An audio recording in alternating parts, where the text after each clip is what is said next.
Bab 153, melawan 4 musuh sekaligus. Pertarungan antara Wei dan Hei Kun berubah menjadi pengejaran mematikan. Dua sosok itu, satu di depan, satu membuntuti, melaju bagaikan kilat menyusuri hutan dan lembah. Keduanya sama-sama menguasai teknik langkah yang luar biasa. Wei memiliki jurus gerak kelas tinggi, sedangkan Hei Kun bertumpu pada fondasi kekuatan yang lebih tinggi satu tingkat darinya. Dalam waktu singkat, belum sampai satu batang dupa terbakar, keduanya telah meninggalkan wilayah gunung tambang besi merah jauh di belakang. Hei Kun bukan orang bodoh. Dia tahu betul tak mungkin melarikan diri ke arah kota naga hitam, tempat yang kini penuh dengan kekuatan sekutu Wei. Maka tanpa ragu, dia membelokkan arah dan menyelinap masuk ke dalam barisan pegunungan yang membentang seperti ular naga purba. Wei pun tidak menyerah. Ia terus menempel, membuntuti di belakang seperti bayangan yang tak bisa dilepaskan. Pengejaran itu berlangsung selama waktu minum 2 cangkir teh. Akhirnya, di sebuah lembah sunyi dan terpencil, tubuh Hei Kun yang sudah kelelahan terhuyung dan berhenti. Wajahnya pucat pasi, napasnya terengah-engah. Meskipun tingkat kultivasinya lebih tinggi, tetapi ia terus memaksa tubuhnya untuk mempercepat lari dengan mengandalkan sisa-sisa kekuatan, terlebih lagi ia sudah lebih dulu menerima pukulan telak dari Lu Gonggong. Dibandingkan Wei yang masih relatif utuh, Hei Kun justru lebih dulu mencapai batasnya. Anak ini punya teknik langkah yang luar biasa. Gumam Hei Kun dalam hati, tatapannya penuh perhitungan.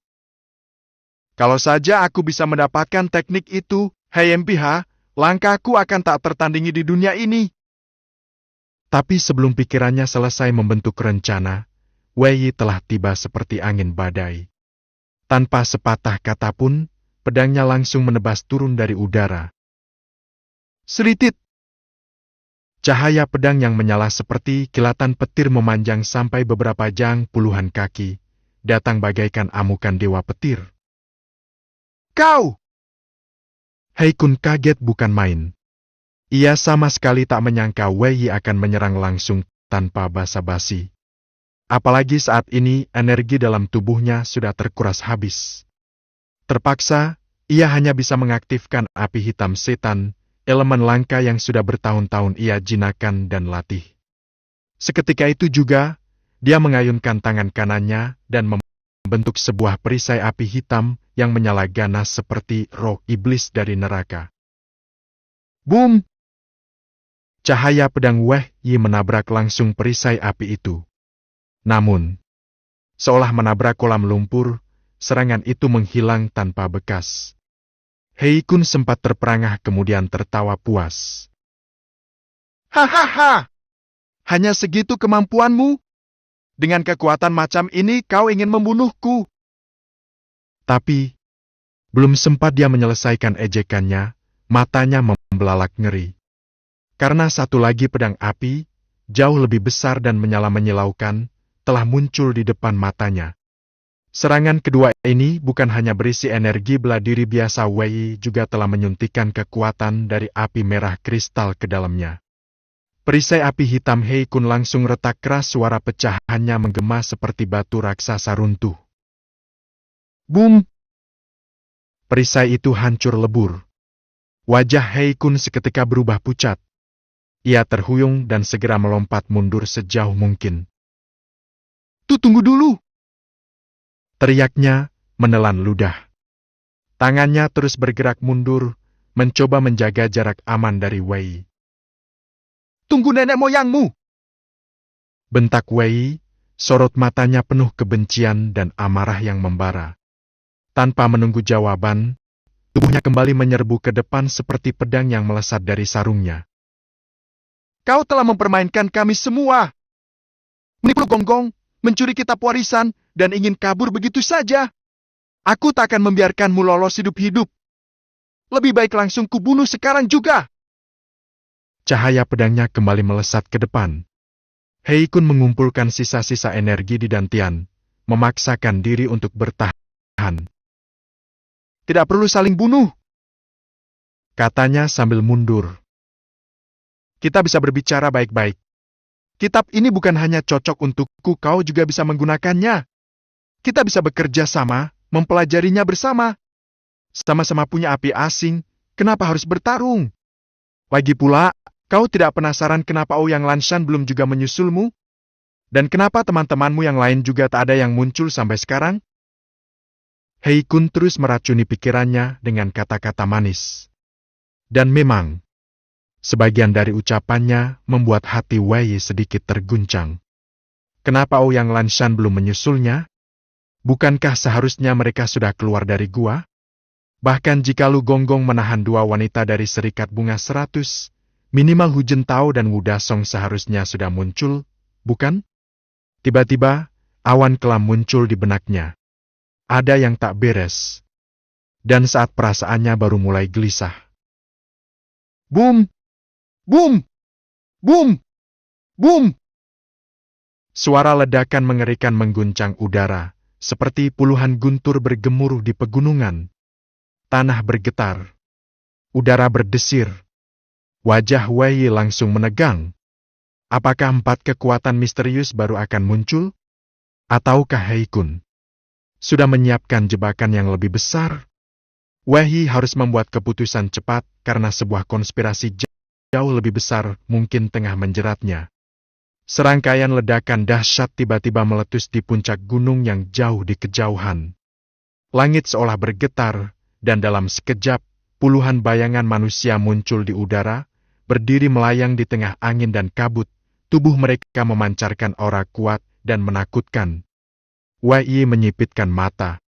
Aura para pendatang itu sangat kuat. Bahkan ada beberapa yang mencapai tingkat kultivasi setara dengan penguasa bela diri. Mereka jelas bukan sekadar pasukan biasa. Dan lebih dari itu, mereka tengah bertarung sengit melawan kelompok Lu Gonggong. Semua orang telah terhalang. Tidak hanya Ouyang Lanshan yang tak kunjung menyusulnya, bahkan para pengikut seperti Hu Jintao dan Wu Dasong pun tak ada tanda-tanda kehadiran. Wei segera menoleh ke belakang. Pandangan tajamnya terkunci pada Hei Kun, yang kini hanya berdiri diam dengan senyuman licik di wajah. Dan tepat saat itu suara langkah kaki terdengar dari hutan. Tap! Tap! Tap! Langkah kaki cepat dan beringas datang dari arah barat. Belasan orang berpakaian gelap muncul dari balik pepohonan. Tubuh mereka tinggi besar, mata mereka seperti binatang buas yang siap menerkam. Mereka adalah elite dari bajak laut air hitam anak buah paling loyal milik Hei Kun. Dalam hitungan detik, mereka langsung mengepung dan membentuk formasi perlindungan di sekitar sang pemimpin. Dan lebih buruknya lagi, mereka mengepung Wei dari segala arah. 4 orang berdiri paling depan, aura mereka kuat dan kokoh seperti gunung batu, semuanya adalah ahli tingkat penguasa bela diri. Wei mencengkeram gagang pedangnya erat. Jadi semua ini, sudah kau rencanakan sejak awal? Gumamnya sambil mengatup gigi dengan kesal. Hei Kun menyeringai penuh kebencian. Hai MPH, tanpa jalan mundur yang matang, mana mungkin aku berani mengambil risiko mencuri dari mulut harimau? Lu Gonggong itu? Hah! Dia pikir semuanya berada dalam kendalinya. Sayangnya, yang dikendalikan justru dia sendiri. Dan kau, anak muda, kau tak perlu lagi berharap bala bantuan datang. Tak seorang pun bisa menyusulmu sekarang. Awalnya jebakan ini memang bukan untukmu. Semua ini kupersiapkan untuk menjebak si banci tua itu. Tapi ternyata, semesta memberiku kejutan dan kau muncul. Tatapan Hei Kun berubah gelap, mata penuh kebencian menyala seperti bara api. Kau akan menjadi persembahan untuk arwah istriku yang telah tiada. Begitu kata itu selesai, Hei Kun mengangkat tangan dan memberi isyarat. Bunuh dia! Belasan bajak laut elit langsung melesat maju, masing-masing menghunus senjata dan menyerang dengan ganas.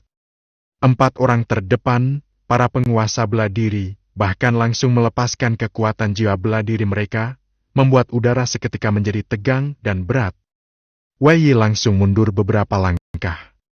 Aura penindas dari 4 orang sekaligus seperti palu raksasa menghantam dadanya. Napasnya sesaat menjadi berat, dadanya terasa ditekan oleh batu besar. Hahaha! Bagaimana, anak muda? Kau mulai merasa takut sekarang, bukan? Teriak salah satu dari mereka dengan tawa mengejek. Kalau kau bersedia menyerahkan teknik langkah cepatmu itu, mungkin aku akan mempertimbangkan untuk menyisakan nyawamu. Hei Kun menambahkan dengan senyum kejam. Wei Yi mendongak. Tatapannya dingin seperti bilah es. Kau terlalu cepat merasa menang, Hei Kun. Hanya dengan 4 penguasa tingkat rendah. Kau kira bisa menjatuhkanku? Kau benar-benar bermimpi di siang bolong. Begitu kalimat itu selesai, pedang di tangan Wei Yi langsung menyala terang. Api merah kristal membalut bilahnya, menyala seperti nyala matahari mini.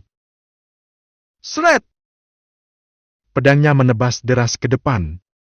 Aura tajam bercampur dengan kobaran api meledak dari tubuhnya. Anak sombong! Kau cari mati! Terlalu besar kepala! Hari ini, aku akan memotong kepalamu dan menjadikannya bola. 4 orang penguasa bela diri itu menggeram marah. Mereka langsung menyerang bersama-sama. 2 orang mengayunkan pedang dan golok. 2 lainnya meninju dengan kekuatan laksana meteor menghantam bumi. Energi serangan mereka bersatu menjadi badai yang mengamuk, seperti kincir besar raksasa yang hendak menggiling Wei Yi hidup-hidup.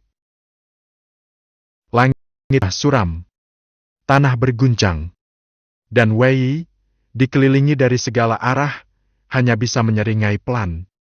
Karena dia tahu, pertarungan sejati baru saja dimulai. Siapa yang akan keluar hidup dari lembah terkutuk ini? Apakah Wei Yi bisa bertahan dari pengepungan 4 penguasa sekaligus? Atau dia akan tumbang, menjadi korban permainan politik berdarah ini? Bab 154, Pertarungan Hidup dan Mati. Wei Yi bukanlah seseorang yang sombong dan tak tahu diri. Ia tidak menggertak, dan jelas bukan sekadar mengandalkan keberuntungan atau kepercayaan diri kosong. Ia memang tidak takut, bahkan ketika berhadapan dengan 4 penguasa bela diri sekaligus yang mengepungnya dari segala arah. Hei Kun tak benar-benar memahami kekuatan sejati Wei Yi. Ia masih mengira bahwa Wei Yi adalah orang yang sama seperti saat di jurang Qianjiang dulu. Namun kenyataannya, Wei Yi telah melampaui dirinya yang dulu. Sejak berhasil menembus ke tingkat ke-10 master bela diri, dan yang terpenting, sejak ia memahami inti dari pedang, kekuatannya telah menembus batas biasa. Bahkan jika lawannya adalah ahli kelas atas di tingkat Wuling, ia masih memiliki peluang. Terlebih saat ini, para lawannya hanyalah penguasa tingkat bawah. Walau jumlah mereka 4 orang, selama ia bertarung dengan sepenuh jiwa dan raga, Wei Yi percaya ia bisa menang. Wajahnya terlihat tegang, tapi kakinya tetap tertanam kuat di tanah. Tak ada niatan mundur. Sorot matanya membara seperti bara api menyala di tengah malam. Di saat jalan sempit saling bertemu, yang berani adalah pemenangnya. Mata Wei Yi menyempit tajam, dan dalam sekejap semangat bertarung membakar keluar dari dalam tubuhnya. Darahnya mendidih. Aura api merah kristal menyelimuti sekujur tubuhnya. Totem misterius muncul samar di belakang punggung, dan kekuatan garis keturunan dalam tubuhnya pun ikut membangkitkan potensi penuh. Aura Wei Yi melonjak. Semakin tinggi, dan semakin menggetarkan. Langkah pertama, ia menghadang pedang berat dari salah satu musuh, dan menangkisnya tanpa bergeming. Langkah kedua, ia melesat ke samping seperti kilatan cahaya, melancarkan 13 tebasan maut, memaksa satu musuh lainnya mundur terbirit-birit.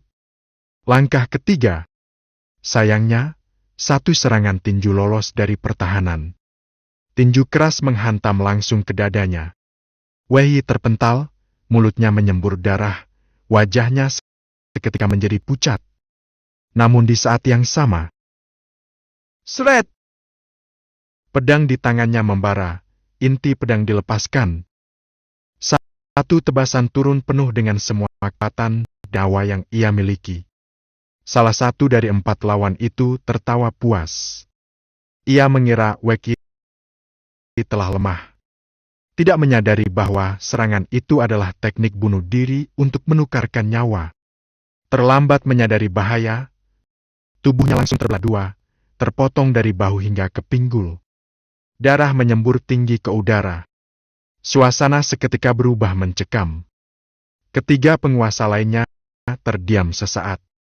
Salah satu dari mereka bahkan terhenti langkahnya, terlihat jelas ketakutan di matanya. "Bajingan ini! Jangan remehkan dia! Serang bersama-sama!" Tak seperti prajurit biasa yang mungkin akan mundur setelah melihat rekan dibunuh dengan kejam, 3 orang ini justru menjadi lebih brutal. Kemarahan dan rasa malu membuat mereka semakin ganas. Boom!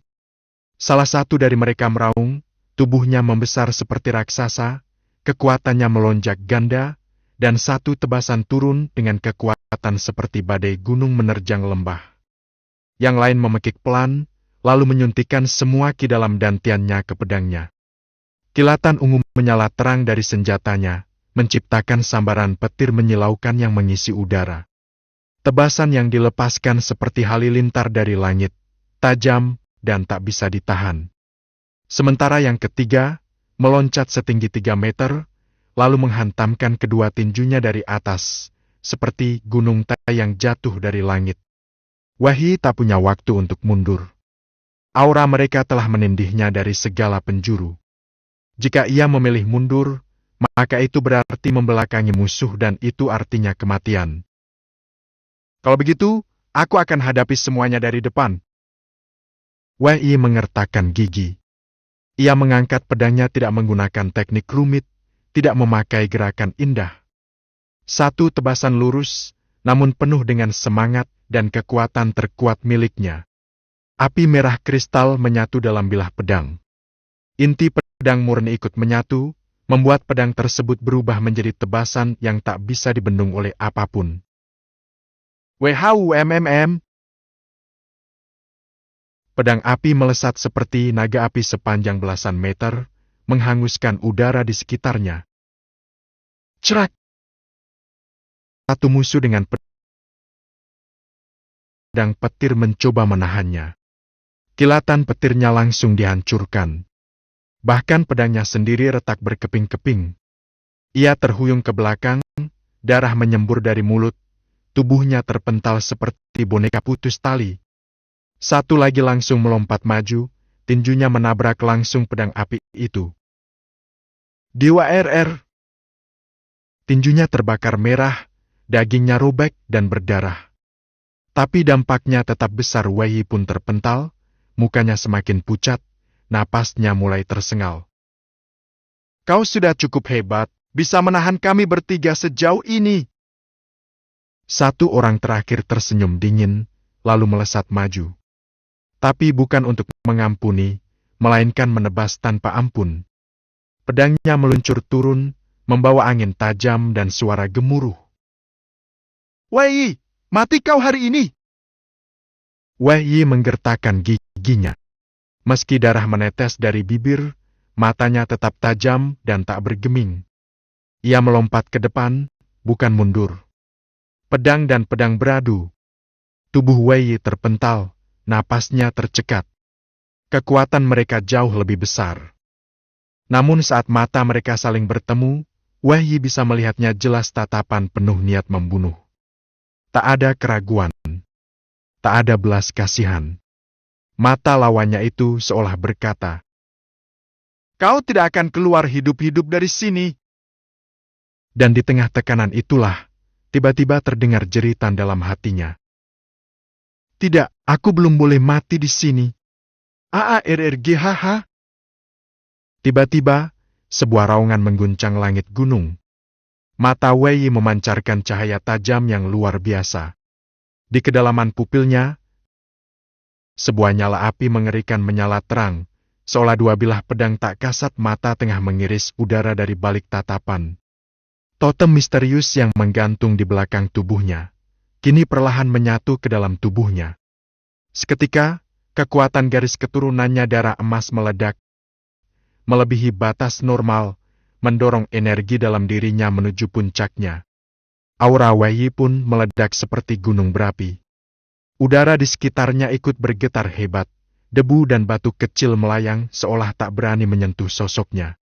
Dan justru berkat kekuatan tiba-tiba itu, Wei Yi berhasil menahan pukulan penuh kekuatan dari musuh di hadapannya. Musuh itu terbelalak tak percaya. Tidak mungkin, aku ini petarung jalur tubuh murni, mana bisa kau menahan pukulanku? Namun, ia tak sempat menyelesaikan ucapannya. Dalam sekejap, Wei Yi melepaskan pedang dari tangannya. Sebelum lawan bisa bereaksi, tubuh Wei Yi sudah menerjang maju, mendekat hanya dalam sekejapan mata. Tinju kanannya melesat lurus ke arah dada sang musuh tepat ke arah jantung. 7 tinju pembantai! Tinju naga gajah! 2 teknik pamungkas dilepaskan berturut-turut. Tinju demi tinju menghantam bagai palu dewa, terus membombardir bagian dada musuh. Puluhan pukulan menghantam nyaris tanpa jeda. Bu! Bu! Bu! BOKKK! Suara tulang remuk terdengar memekakan telinga. Dada sang musuh runtuh masuk ke dalam tubuhnya, darah menyembur liar dari mulutnya, dan tubuh besarnya seperti kain lap yang dilempar ke tanah ambruk tak bernyawa. Hening sejenak. 2 penguasa Wuling tersisa hanya bisa berdiri mematung, wajah mereka berubah pucat pasi. Itu, Lawu, mati! Padahal dari keempat orang mereka, Lawu adalah yang paling kuat, bertubuh paling kokoh, dan punya daya tahan paling tinggi. Tapi justru dialah yang dibunuh paling cepat dan paling brutal. Lebih buruknya lagi, itu bukan karena jurus hebat. Wei Yi bahkan tak menggunakan pedangnya. Ia hanya menggunakan tinju kosong dan berhasil membunuh seorang ahli dengan tinju kosong. Monster! Bisik salah satu dari mereka, tubuhnya gemetar. Namun Wei Yi tidak berhenti. Semangat bertarungnya membara lebih panas dari sebelumnya. Seluruh tubuhnya bersinar dengan nyala api merah keemasan, aura perangnya meluap bak gelombang badai yang tak bisa dibendung. Ia mendongak perlahan, menatap 2 musuh yang tersisa dengan dingin seperti dewa kematian. Sekarang, giliran aku yang menyerang! Dengan satu tarikan tangan, pedang pahlawan kembali ke telapak tangannya mengikuti panggilan kekuatan spiritualnya. Begitu pedang kembali, formasi yang surya murni langsung diaktifkan. Inti pedang surya melebur dalam setiap gerakan.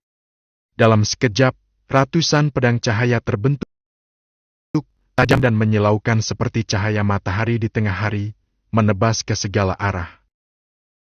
WHUSHHH! 2 musuh yang tersisa mencoba bertahan, tapi sudah terlambat. Layar pedang yang membara itu seperti badai tak tertahankan, membentuk kubah maut yang menutupi seluruh langit di atas mereka. Air GHHHH! Jeritan memekakan telinga menggema di lembah. Darah menyembur ke tanah. Pedang cahaya membelah tubuh, mengoyak pertahanan, dan memusnahkan harapan. Ketika semua berakhir, 2 tubuh bersimbah darah terhuyung jatuh ke tanah. Mereka bukan sekadar kalah, mereka dibantai habis-habisan oleh Wei Yi, yang kini berdiri di tengah-tengah genangan darah dan nyala api, napasnya masih terengah, tapi matanya tetap tajam. Di belakangnya, tidak ada lagi lawan yang berdiri. 4 penguasa Wuling telah jatuh di tangannya satu persatu. Dan kini, hanya tinggal 1 musuh tersisa, Hei Kun, yang sejak tadi hanya bisa menyaksikan semua ini dengan mata melotot dan tubuh gemetar. Bab 155, Kematian Hei Kun. Dalam waktu yang sangat singkat, belum sampai seperempat batang dupa terbakar, 4 orang ahli tingkat Wuling telah gugur di tangan Wei Yi. Namun, kemenangan ini tentu bukan tanpa harga. Tubuh Wei Yi penuh luka, pakaiannya compang-camping dan basah oleh darah. Wajahnya pucat pasi seperti tanpa darah mengalir. Tapi walau demikian, ketika menatap 4 jasad yang terbujur diam di tanah, Hei Kun dan anak buahnya tetap saja terperangah dan gemetar tak percaya. Semuanya terjadi terlalu cepat. Gerakan Wei nyaris mustahil diikuti mata telanjang. Bahkan jika mereka ingin membantu pun, mereka tak punya cukup waktu untuk bertindak. Siapapun tidak menyangka, 4 ahli wuling yang menyerangnya bersama-sama malah menjadi korban pembantaian. Mereka bahkan tidak sempat memberikan tekanan berarti pada Wei. Hasil ini terlalu mengejutkan. Jika bukan karena mereka menyaksikannya sendiri dengan mata kepala mereka, mungkin semua akan menganggap itu sekadar dongeng omong kosong. Tidak mungkin, ini tidak mungkin terjadi. Hei Kun menggertakkan gigi, hatinya penuh penyesalan. Saat tadi anak buahnya maju bertarung, ia dengan licik memilih untuk hanya mengamati dari samping. Ia takut kalau Wei akan menyerang balik secara membabi buta di ujung kematiannya. Siapa sangka, keputusan itu justru membawa petaka. 4 anak buah terbaiknya sekarang telah menjadi mayat dingin. Yang tersisa hanyalah segelintir bandit biasa yang tubuhnya gemetar ketakutan, seakan sewaktu-waktu akan kencing di celana. Hanya aku yang mengincar Hei Kun. Kalian yang lain, jika ingin hidup pergi sekarang. Tapi ingat, jika kalian menunggu terlalu lama dan aku berubah pikiran, jangan salahkan aku kalau tak ada yang selamat. Suara Wei terdengar tenang, tapi penuh bau darah. Ia memasukkan beberapa butir pil pemulih, menelannya cepat-cepat, lalu menatap tajam ke arah para bandit yang masih hidup. Tekanan dari aura pembantaian sebelumnya masih menyelimuti tempat itu. Dan hanya dengan beberapa kata sederhana itu saja ketakutan pun meledak. 1 orang langsung berbalik dan lari terbirit-birit. Yang lain mengikuti, seperti domba yang melarikan diri dari serigala. Mereka bukanlah pejuang sejati. Mereka hanyalah bandit jalanan yang tidak pernah punya keberanian menghadapi kematian. Begitu 1 orang melarikan diri, yang lain langsung ikut. Dalam hitungan detik, semuanya telah kabur tanpa jejak. Tersisa hanya 1 orang, Hei Kun, serta 4 mayat yang membeku dalam kesunyian lembah. Hei Kun ingin kabur, tentu saja. Tapi sejak tadi, Wei tak pernah melepaskan pandangan darinya. Tatapan tajam itu seperti belati es yang menusuk langsung ke dalam jantung. Ia tidak punya kesempatan untuk lari. Jadi ini, jalur pelarian yang sudah kau rencanakan? Wei mencibir, langkahnya perlahan maju mendekat. Tidak terlalu mengesankan rupanya. Kau bicara banyak tadi bukan karena ingin berdamai. Kau hanya ingin mengulur waktu agar bisa memulihkan diri, bukan? Tapi tidak peduli seberapa kuat tekadmu. Kenyataannya kau belum menembus tingkat wuling, kan? Setelah membunuh 4 orang tadi, kau pasti sudah nyaris habis-habisan. Makanya kau menakut-nakuti anak buahmu untuk pergi. Karena sebenarnya kau juga takut. Wajah Hei Kun menjadi lebih kelam dari sebelumnya. Ia membalas dengan suara rendah. Kau benar, tapi kau juga tidak lebih baik. Kau tampak kehabisan tenaga, tubuhmu luka parah, dan nafasmu sudah berat. Apa kau benar-benar yakin masih mampu bertarung? Wei tak membalas secara langsung. Ia hanya menatap dingin, lalu bicara perlahan. Kau bisa mencobanya sendiri. Aku memang bukan dalam kondisi terbaik. Tapi apa kau jauh lebih kuat dariku? Wei mendekat selangkah lagi. Suaranya pelan, tapi menusuk. Kalau aku tak salah lihat, kau menerima 1 pukulan telak dari Lu Gonggong sebelumnya, bukan? 1 tamparan itu mengandung ki yang aneh, rasanya menyelinap masuk ke meridianmu. Kau sudah berhasil mengusirnya? Wei menyipitkan mata, senyumnya sinis. Melihat ekspresimu, sepertinya belum. Pantas saja tadi kau hanya berdiri menonton. Kau bahkan tak berani melompat maju. Kau hanya menahan dirimu agar tidak hancur dari dalam. Saat kata-kata itu keluar, tangan kanan Wei perlahan menggenggam gagang pedang. Langkahnya tak terhentikan, selangkah demi selangkah mendekat. Wajah Hei Kun langsung memucat. Wei benar. Ia sedang sekarat dari dalam. Tamparan dari Lu Gonggong sebelumnya bukan serangan biasa. Itu adalah jurus rahasia dari dalam istana kekaisaran, dikenal sebagai cakar racun peluma tulang, teknik beracun yang mengalirkan ki penghancur tulang ke dalam tubuh lawan. Untungnya, Lu Gonggong belum mencapai puncak dalam penguasaan teknik itu. Kalau tidak, Hei Kun mungkin sudah mati tanpa sempat melangkah sejauh ini. Wei, dengarkan aku sebentar.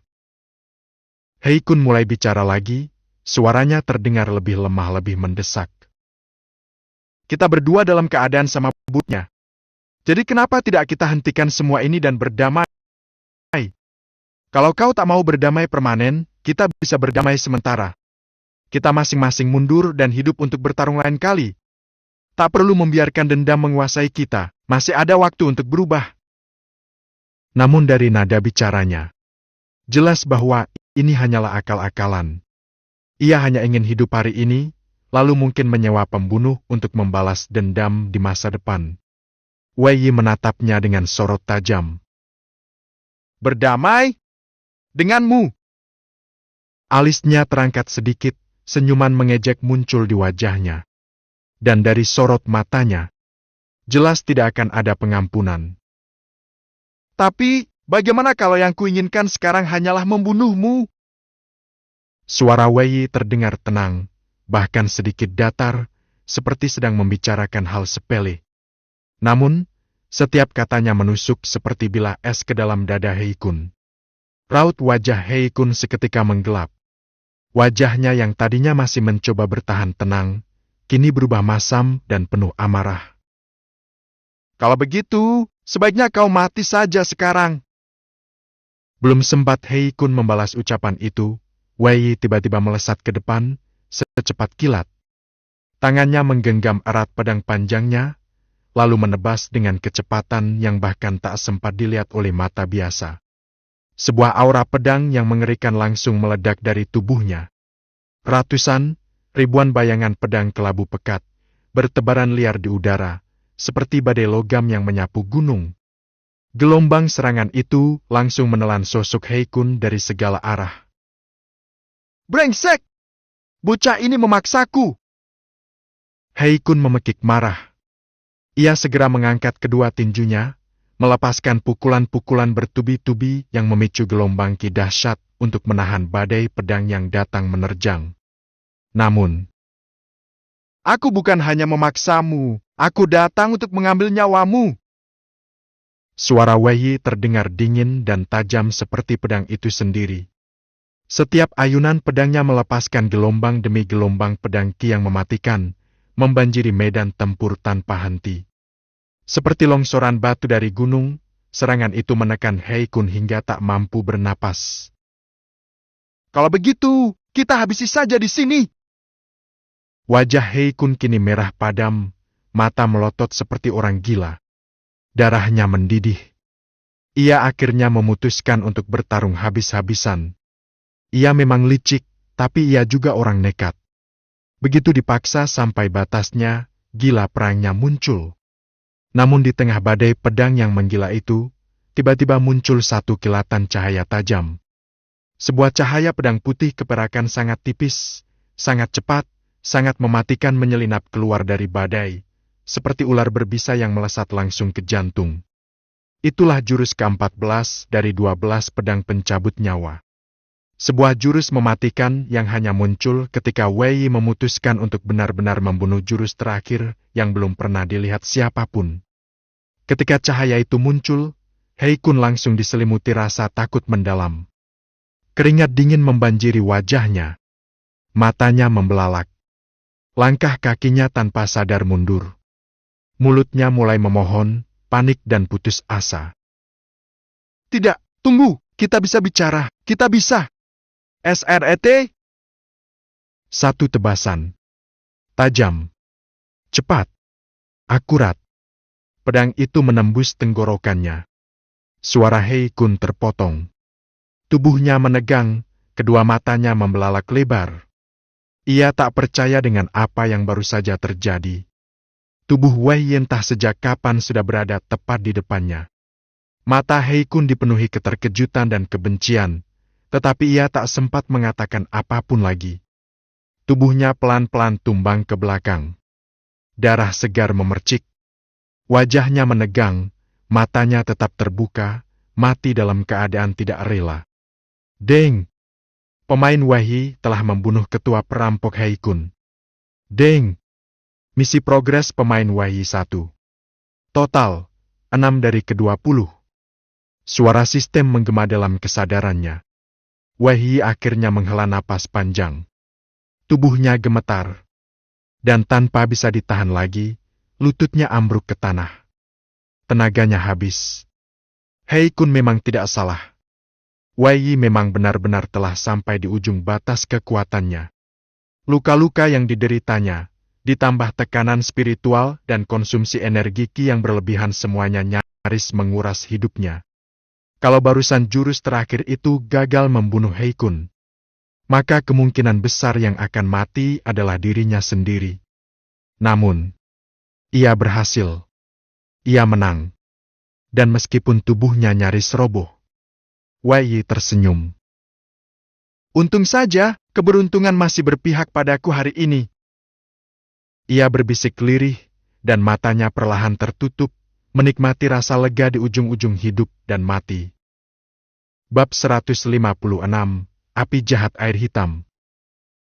Wei benar-benar telah mencapai batas terakhir kekuatannya. Setelah bertarung mati-matian melawan 4 ahli tingkat Wuling, lalu memaksa diri membunuh Hei Kun, tenaganya benar-benar habis. Tenaga dalamnya kering seperti sungai di musim kemarau. Bahkan, langkah kecil pun terasa seperti memikul gunung. Ini mungkin kali pertama dalam hidupnya, ia merasa begitu lemah, begitu rapuh. Selama beberapa waktu, ia hanya bisa duduk bersandar di atas tanah yang berlumur darah. Tubuhnya gemetar, napasnya berat, dadanya naik turun tidak beraturan. Butuh waktu cukup lama hanya untuk menenangkan denyut nadinya. Setelah menunggu sampai tubuhnya sedikit pulih, ia mengambil beberapa pil pemulih dari dalam kantongnya dan langsung menelannya tanpa ragu. Hangatnya aliran ki dari pil itu perlahan menyebar ke seluruh tubuh. Warna merah tipis mulai kembali ke wajahnya yang pucat. Sorot matanya yang tadinya kosong perlahan kembali bersinar. Namun luka-luka dalam tubuhnya, tulang retak dan otot yang sobek, tetap mengingatkan bahwa ia baru saja lolos dari pintu kematian. Aku tidak boleh mengulang kesalahan ini lagi. Wei menghela napas panjang. Kali ini terlalu nekat, terlalu berisiko. Ia sadar, jika tadi satu langkah saja meleset, jika satu tebasan saja tak cukup kuat dirinya lah yang akan menjadi mayat di tanah ini.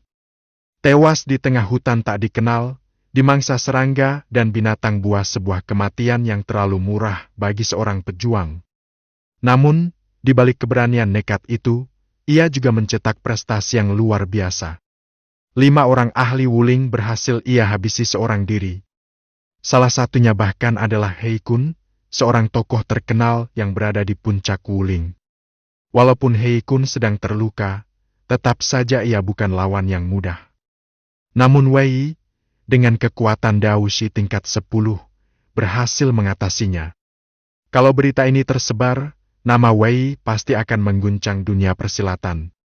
Dan memikirkan hal itu, Wei tak bisa menahan senyum kecil di bibirnya yang retak. Dia selamat. Dia menang. Namun pada saat itulah tiba-tiba ada sesuatu yang membuatnya merasa tidak tenang. Seketika, naluri bertarungnya kembali bangkit. Ia menoleh cepat ke arah kanan. Dahinya mengernyit. Apa itu? Pandangan matanya langsung menangkap secercah api gelap. Sebuah nyala api hitam legam, bergoyang perlahan di udara, seperti makhluk hidup yang baru terbangun dari tidur panjang.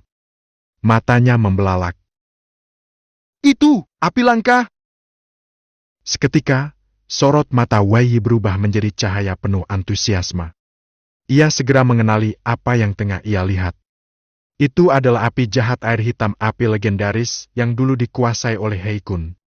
Dalam daftar 100 api langka, api jahat air hitam menduduki peringkat ke-93, jauh lebih tinggi dibanding api kristal merah miliknya yang hanya berada di peringkat ke-108. Perbedaan jenisnya pun sangat mencolok. Jika api kristal merah adalah api suhu tinggi yang membakar dan melelehkan apapun, maka api jahat air hitam adalah api suhu rendah yang tampak tenang tapi menyiksa dan menghancurkan secara perlahan. Namun dalam hal daya rusak, keduanya hampir seimbang dan bahkan dalam beberapa kasus, api jahat air hitam jauh lebih mematikan. Saat masih di tangan Heikun, api itu bisa menahan serangan-serangan Wei Yi yang memakai seluruh kekuatan. Dan sekarang, Heikun sudah mati. Itu berarti, api jahat air hitam telah menjadi api tanpa tuan. Kalau bisa ku genggam juga api ini, maka aku akan menguasai dua jenis api langka. Kekuatan bertarungku pasti akan naik ke tingkat yang jauh lebih tinggi. Tapi pada saat semangatnya meluap, pikiran rasional Wei Yi juga muncul. Ia tidak gegabah. Tunggu dulu, apakah dua api langka ini bisa hidup berdampingan dalam tubuhku? Itulah pertanyaan besar yang membuatnya ragu. Tidak semua kekuatan bisa dikumpulkan seenaknya. Beberapa hal di dunia ini kalau tidak cocok akan saling bertabrakan dan menghancurkan tuannya dari dalam. Kalau sampai api jahat air hitam dan api kristal merah saling bertentangan, maka bukan kekuatan besar yang ia dapatkan, melainkan kehancuran dari dalam tubuhnya sendiri. Wei Yi terdiam. Api gelap itu masih bergetar perlahan, seolah menantangnya, memanggilnya. Dan di mata Wei Yi, inilah ujian berikutnya. Kalau memang kedua api langka itu saling bertentangan dan tak bisa disatukan, maka mulai sekarang, hidup Wei Yi akan habis hanya untuk menjinakkan dan menekan konflik di antara dua api tersebut.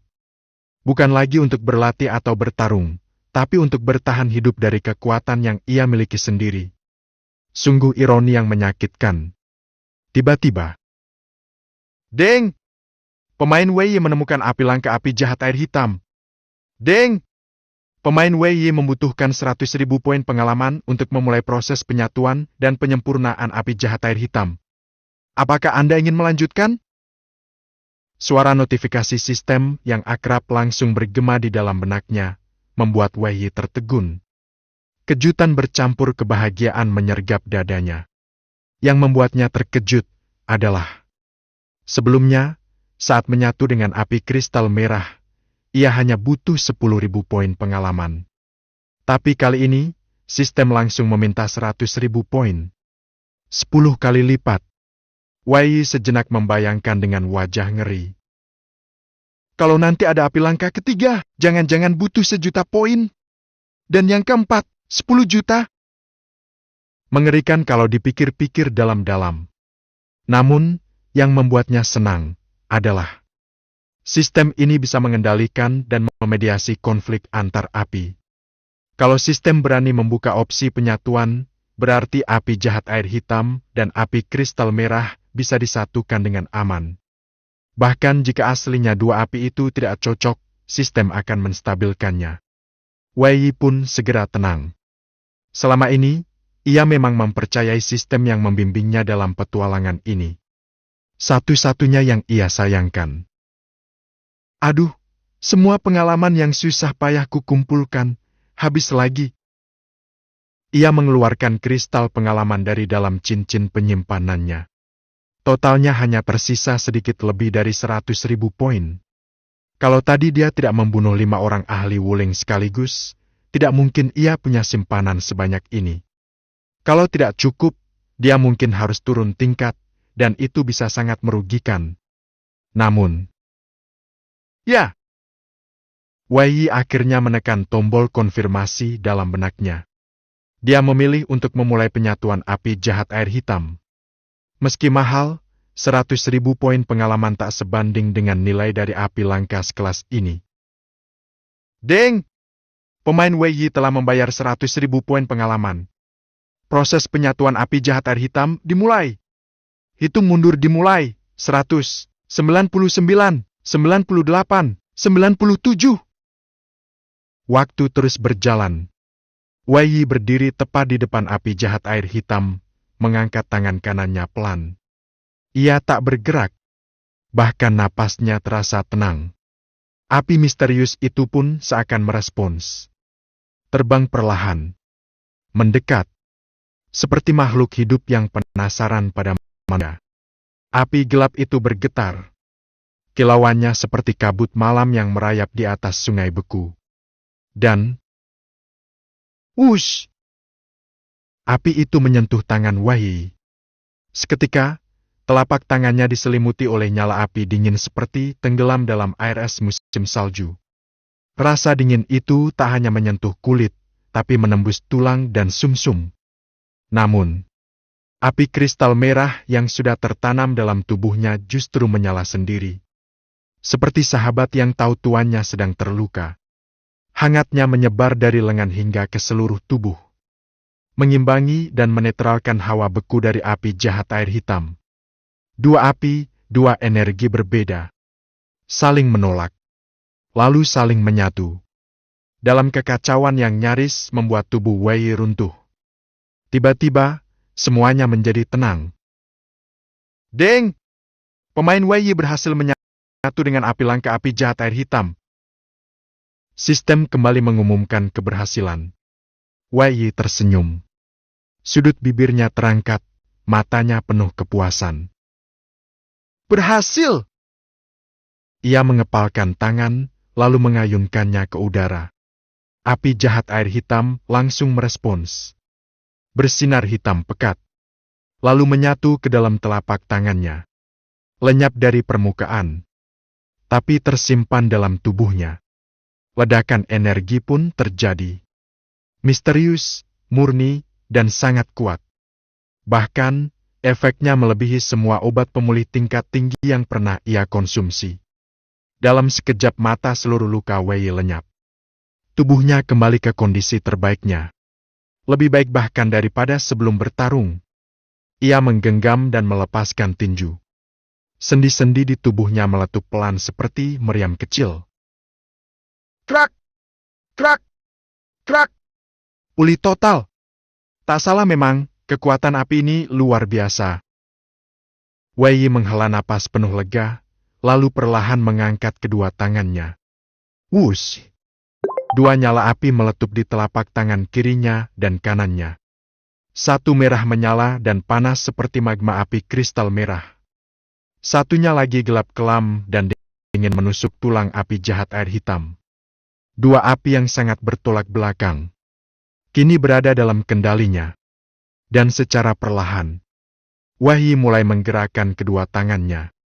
Dua api itu perlahan menyatu. Bab 157. Merampas harta rampasan. Di tangan kiri, menyala api kristal merah yang membara seperti magma. Di tangan kanan, berkilat api jahat air hitam, dingin dan menyeramkan bagaikan es kutub. Dua api langka yang memiliki sifat bertolak belakang itu merah panas dan hitam dingin perlahan mulai menyatu di bawah kendali Wei. Api itu berputar, berbaur, dan membentuk sebuah bola api, bundar sempurna, seukuran gabungan dua kepalan tangan pria dewasa, yang kini mengambang di antara kedua telapak tangan Wei. Anehnya, bola api itu berwarna setengah merah menyala dan setengah hitam kelam, seperti pola yin dan yang dalam simbol bagua, namun sedikit terdistorsi karena energi yang terus berputar di dalamnya. Cahaya yang dipancarkan